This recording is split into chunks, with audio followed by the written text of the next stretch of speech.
Shalom, shalom, graça e paz, meus queridos irmãos, ouvintes, amigos do canal Evangelho Mensageiro de Cristo. Aqui que vos fala é o presbítero Josué Damasio Júnior, o Mensageiro de Cristo. Se você está chegando aí no canal Evangelho Mensageiro de Cristo, é novo aqui que vos fala é o presbítero Josué. Então eu peço para você, primeiramente, se inscreva no nosso canal. Se inscreveu? Agora deixe seu like, deixe seu comentário. Venha fazer parte dos Mensageiros de Cristo. Venha ser conosco o Mensageiro de Cristo. Vamos junto anunciar Cristo para as nações? Então se inscreva nesse canal. Eu estive falando no vídeo passado, vai estar aqui em cima, aí a descrição do vídeo. Clica nele e veja lá, fala sobre o casamento misto. E esse vídeo você vê até o final porque é um resumo. Lá nós falamos sobre a mistura. E aqui eu falo sobre a mente de Cristo, o homem natural e o homem espiritual. Aí você vai ver a diferença porque não pode haver um casamento misto. Ter a mente de Cristo significa conhecer a Cristo e a sua palavra mediante a ação do Espírito Santo. Todo cristão genuíno aí deve viver cada dia de sua vida cristã tendo aí a mente de Cristo. O apóstolo Paulo escreve: pois quem conhece a mente do Senhor, para que possamos instruir. Pois, porém, temos a mente de Cristo. 1 Coríntios capítulo 2, versículo 16. Esse versículo faz parte do texto aí em que o apóstolo Paulo, o apóstolo dos gentios, fala aos crentes de Corinto aí que a mensagem do evangelho não repousa a sabedoria humana. Parece que alguns crentes aí de Corinto estavam criticando Paulo por ele não utilizar aí certas técnicas de retórica mais humana. Ele estava influenciado aí pela filosofia grega e cobrava um tipo de evangelho mais atrativo ao gosto dos homens. Eles não queriam em apenas a pura mensagem do evangelho, mas essa mensagem aí viesse misturada com a sabedoria, com a teologia, com o discurso humano. Mas Paulo sabia que nenhuma técnica retórica aí e nenhum discurso eloquente é capaz de convencer o homem do pecado. Por isso ele disse na sua palavra aí, nas suas pregações, não constitui em linguagem persuasiva de sabedoria, mas em demonstração de espírito e poder. A fé genuína do crente não é apoiada na sabedoria humana, mas no poder de Deus. Está aqui em 1 Coríntios, capítulo 2, versículo 5. Então o apóstolo fala que a verdadeira sabedoria tem origem de Deus e é comunicada aos santos pelo Espírito Santo. 1 Coríntios capítulo 2, versículos 6, 16. O Evangelho está focado na obra redentora de Cristo. O Evangelho é parte do eterno plano de Deus e o conhecimento através das Escrituras revelado pelo Espírito. Não há espaço algum para a filosofia, para os conhecimentos, para a teologia humana. O Cristo crucificado é a verdadeira sabedoria, a sabedoria de Deus. Paulo, no mesmo capítulo aí, o apóstolo Paulo fala sobre a importância de se ter aí a mente de Cristo. Ele também fala aí sobre o homem espiritual e o homem natural.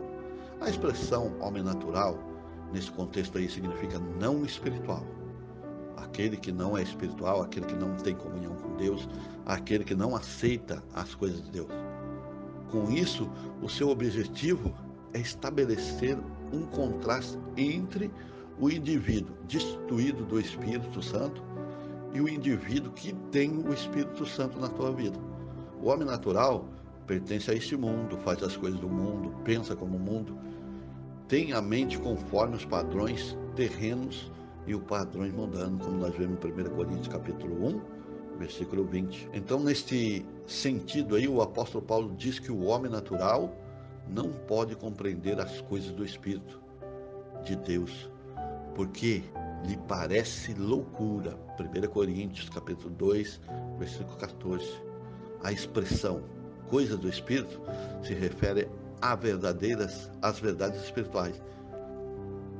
A expressão coisas do Espírito se refere às verdades espirituais. Essas verdades falam sobre pecado, sobre culpa, sobre necessidade, sobre arrependimento. Fala sobre ter a fé em Cristo. E fala da fé em Cristo nos padrões e redenção da salvação e da vida eterna. Entenda que a salvação é pela graça, não é pelo mérito humano, não é por coisas humanas. Então a afirmação bíblica diz que o homem natural não é capaz de compreender a verdade do Evangelho. Ele não aceita as coisas do Espírito porque eles são loucura. O motivo disso é que ele não possui a mente de Cristo, mas a mente do mundo. Ele não pode entender aquilo que deve ser discernido pelo Espírito, espiritualmente, como encontramos em 1 Coríntios capítulo 2, versículo 14. O homem espiritual é um cidadão do céu, Filipenses 3:20. Ele é peregrino neste mundo, João 17:16. Ele é espiritual, não porque possui algo especial em si, não que ele possui algo em si mesmo que se torne especial, mas porque ele recebeu o Espírito Santo e deixou o Espírito Santo fazer na vida dele, uma transformação. Enquanto o homem natural segue e é instruído pelas coisas naturais, ele não quer se misturar, ele não quer deixar o Espírito Santo, ele só vive a realidade de cada dia, como nós encontramos em Judas 19. O homem espiritual segue o Senhor, enquanto um tem a mente do mundo aí, a mente envolvida, moldada pelos padrões do mundo, o outro tem a mente de Cristo. Enquanto um não aceita e até odeia as coisas do Espírito, o outro gradualmente as recebe e entende e as deseja. Eles são completamente opostos e não há forma de conciliá-los. Para que o homem natural se torne espiritual, primeiramente é preciso nascer, como nós encontramos em João. É preciso haver um novo nascimento. Quando Jesus fala para Nicodemos, tem que nascer da água e do Espírito, tem que ter um novo nascimento. Isso nos mostra o quão desesperadora, como é desesperadora a situação aí daqueles que não possuem a mente de Cristo. Eles não possuem a presença do Espírito Santo para iluminar o seu entendimento, a fim de que possam entender tais verdades aí sobre Jesus. Paulo conclui esse ensino fazendo um tipo de citações direta de Isaías capítulo 40, versículo 13. Vamos lá ver? A indagação é: quem conhece a mente do Senhor que possa instruir? Olha que citação. Quem conheceu a mente do Senhor que a possa instruir? Quem conheceu a mente do Senhor que possa ensinar as coisas segundo aquilo que Cristo falou? Imediatamente em seguida vem a maravilhosa declaração: mas nós temos a mente de Cristo. Olha o que Paulo faz, olha que maravilha. Primeiro ele cita Isaías 40, 13.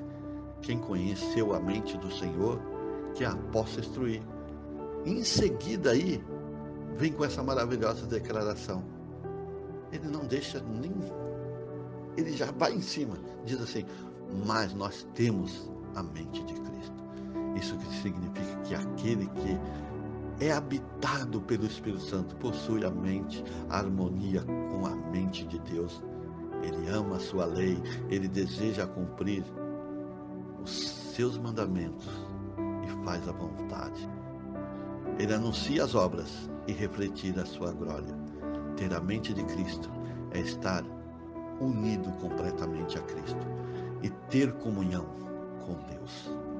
Servi-lo em total gratidão e amor é compreender a mensagem da cruz através da obra do Espírito Santo. Por isso, em cada um dos seus dias, o redimido sempre estará vivendo com a mente de Cristo.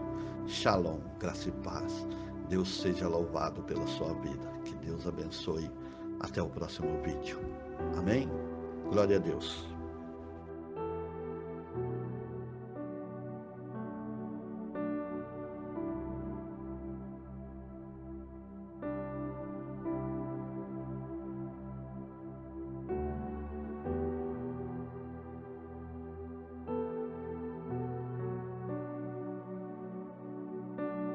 Receber mais mensagens como essa, se inscreva no nosso canal e ative o sininho.